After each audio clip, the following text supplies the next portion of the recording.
मुख्यमंत्री मनोहर लाल करेंगे जिलों में कोविड की स्थिति की समीक्षा। हरियाणा निवास में सभी जिलों के डीसी से बैठक। प्रदेश में बढ़ते ब्लैक फंगस के संक्रमण की भी करेंगे समीक्षा।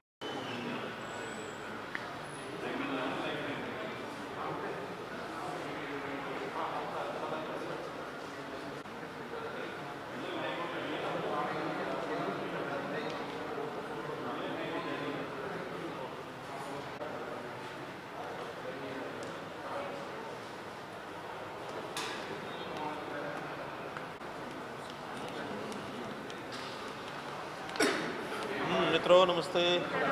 भोजन करके करें कि पहले करें?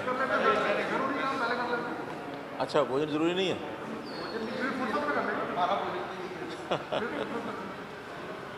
जी ऐसा है कि मेरी साप्ताहिक मीटिंग हर एक डीसी यानी सभी डीसीज के साथ होती है। अभी तक पिछले काफ़ी महीनों से वीडियो कॉन्फ्रेंस के माध्यम से ही मीटिंग्स चल रही थी। हर बृहस्पतिवार को मीटिंग होती है, लेकिन अब चूँकि स्थितियाँ काफ़ी कह सकता हूँ कि भी सुखद ही हैं कि कोविड जो है वो बहुत कंट्रोल में आया है, डाउन हो गया है। तो इस बार हमने सोचा कि सभी डिप्टी कमिश्नर्स को प्रत्यक्ष बुला करके मीटिंग की जाए ताकि फील्ड की कुछ जानकारियाँ हमें हो जाए, हमने जो कुछ बताना उनको बताया जाए। एक साप्ताहिक डिप्टी कमिश्नर्स का मीटिंग उतना ही है। तो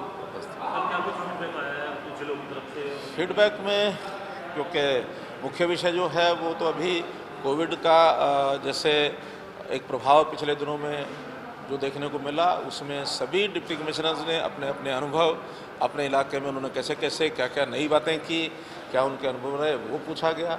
कुछ उनको सुझाव भी आए हैं कि जहाँ जहाँ उनको कठिनाई महसूस हुई, सुधार के नाते क्या सुझाव हो सकते हैं, उसमें भी चीज़ें सामने आई। जैसे हॉस्पिटल्स के अंदर कुछ सुधार करने चाहिए और ख़ास करके CHCs को और मजबूत किया जाए। और जहाँ कहीं मानो जैसे ऑक्सीजन की कमी पाई गई तो ऑक्सीजन के प्रोडक्शन के प्लांट्स ये कुछ जगह तो लग गए हैं, कुछ और लगवाया जाए। CHC लेवल तक ऑक्सीजन बेड्स बनवाया जाए। और हमारे यहाँ सेंट्रल गवर्नमेंट की ओर से भी 43 ऑक्सीजन प्रोडक्शन प्लांट ये मंजूर हुए हैं। कुछ CSR में हमको मिले हैं। तो जितने डिस्ट्रिक्ट हॉस्पिटल्स हैं, जितनी CHCs हैं, सब जगह छोटे बड़े ऑक्सीजन के जो प्रोडक्शन के प्लांट्स ये लगने चाहिए।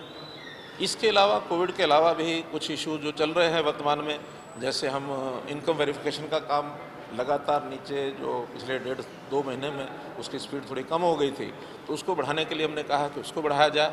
और आगामी अब 1 महीने के बाद बरसात शुरू होगी, तो जो हमारे फ्लड के जितने भी रोकने के या फ्लड की दृष्टि से जो प्रोजेक्ट्स लिए जाते हैं, हमने जो जनवरी में मीटिंग की थी तो उसका फॉलोअप इस बार मीटिंग में हमको मई में करना था, लेकिन नहीं कर पाए। वो भी आज उनको बता दिया गया है कि उनके ऊपर भी जो बचे हुए काम हैं वो सारे शीघ्रता से पूरे किए जाए ताकि बरसात में किसी प्रकार की कोई कठिनाई हमको ना आए। ऐसे बाकी जनरल गपशप ज़्यादा कोई विषय और रही थे। ब्लैक फंगस की ब्लैक फंगस की दवाइयों की कमी है, वो उन्होंने बताया है, उसका हम प्रबंध कर रहे हैं। लेकिन हमारे पास कल ही अब 1000 इंजेक्शन और हमको मिले हैं। 8000 इंजेक्शन 1-2 दिन में आने वाले हैं। तो मुझे लगता है ब्लैक फंगस की दवाई जितनी हमको आवश्यकता है वो अब उसको मात्रा उसकी पूरी हो रही है, उसमें कहीं कठिनाई अब नहीं आएगी। थर्ड वेव को लेकर के क्या अनुमान है? थर्ड वेव में सबके अपने अपने अनुमान थे, क्योंकि अनुमान के आधारित होकर की बातें करनी पड़ती हैं। कोई इसका कोई प्रामाणिक बात तो अभी नहीं है, क्योंकि ICMR ने भी इसको डिनाई किया है कि कोई थर्ड वेव का एकदम कंक्रीट कोई आधार है, कोई बेस ऐसा नहीं है। लेकिन फिर भी चूँकि फर्स्ट वेव के बाद जैसे सेकंड वेव आई थी, अचानक बहुत सी चीज़ों की हमको तैयारी करनी पड़ी थी, ऐसे सेकंड के बाद थर्ड वेव भी आए। तो इन एंटीसिपेशन जो चीज़ें हमको करनी है वो सब करने के लिए हमने कहा है। जो बच्चों के लिए खास करके पेडियाट्रिक्स वार्ड और उनके जो बेड्स हैं उनको बढ़ाने की बात है, वो हम करेंगे। हर एक CHC के साथ एक एम्बुलेंस, ये आज हमने तय कर दिया है कि कोई CHC जो होगी वहाँ ऑक्सीजन के बेड 5-5 होंगे, 5 से ज़्यादा भी हो सकते हैं, लेकिन हर एक CHC के साथ एम्बुलेंस डेडिकेट कर दी है, एक एम्बुलेंस 2 ड्राइवर्स। वैक्सीनेशन को लेकर क्या स्थिति है? खासकर जो ग्लोबल टेंडर किए थे सर, तो बहुत ज़्यादा कंपनियों ने इंटरेस्ट दिखाया नहीं है। ब्लैक फंगस के लिए सिर्फ एक कंपनी आगे आई है और वैक्सीनेशन जो कोविड की इसकी चर्चा यहाँ DCs के साथ करने का कारण नहीं था, लेकिन वैसे जो जानकारी मैं आपको बता देता हूँ कि इसमें ग्लोबल टेंडर हमने किया है, लेकिन साथ ही भारत सरकार ने जैसे 2 कंपनियां तो हमारी वैक्सीनेशन के पहले चल रही हैं, तीसरी स्पुतनिक को पहले परमिशन मिल गई थी, अब फाइज़र की भी बात जो चल रही है 1 आध दिन के अंदर उसको भी परमिशन मिल जाएगी ताकि 4 कंपनियाँ हो जाएंगी।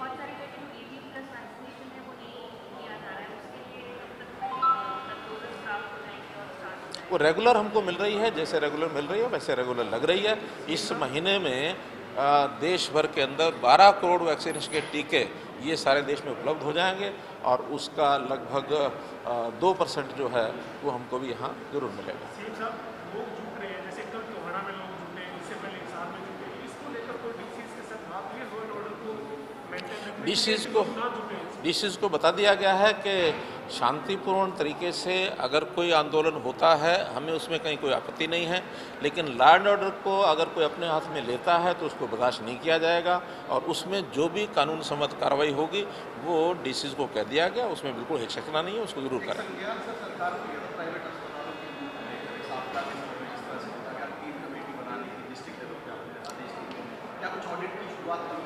उसमें कमेटीज़ बनाने के लिए कह दिया गया है और ये कहा है कि पहले फेज़ में तो जो शिकायत करते हैं वो शिकायतें जिसकी भी मिलती हैं उनको निवारण किया जाए। और उसमें एक शिकायत मेरे पास भी आई थी और उसमें उस पेशेंट का 40 दिन का जो उसको हॉस्पिटल में रहना पड़ा तो 22 लाख रुपया उसका जो बनाया गया था, लेकिन जब डिप्टी कमिश्नर को बताया उस कमेटी ने इंटरफेयर किया तो 7,45,000 रुपये बिल ही बना करके उस पेशेंट को देना पड़ा। तो इसलिए बहुत शिकायतें आती हैं। फर्स्ट फेज़ में शिकायतें हैं, शिकायतें जब कंप्लीट हो जाएंगी तो सेकंड फेज़ में रैंडम लेवल पर कुछ हॉस्पिटल्स का ऑडिट किया जाएगा।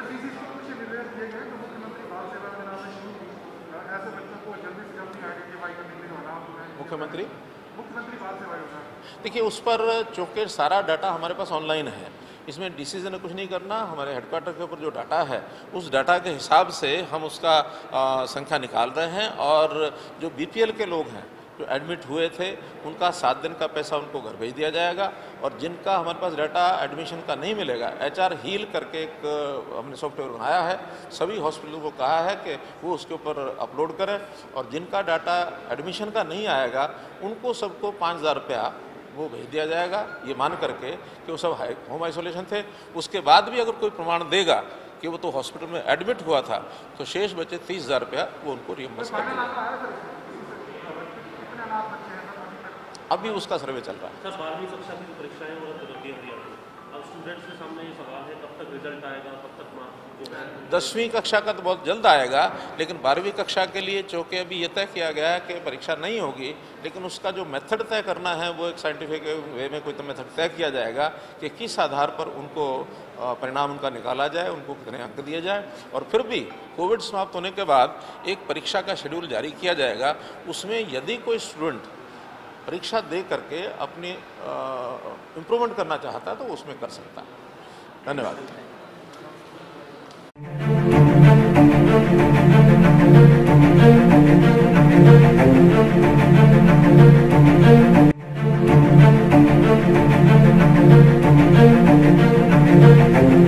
ऐसा अवसर फिर नहीं मिलेगा। अब हरियाणा सरकार की दीनदयाल आवास योजना के अंतर्गत सेक्टर 1 तरावड़ी में 135 और 142 गज के प्लॉट्स मात्र 21,000 रुपए देकर बुक करवाएं। क्रिएटिव सोसाइटी, सड़क, sewerage, street light, park, community centre, तुरंत रजिस्ट्री और पोसेशन भी। कॉल 9466034000।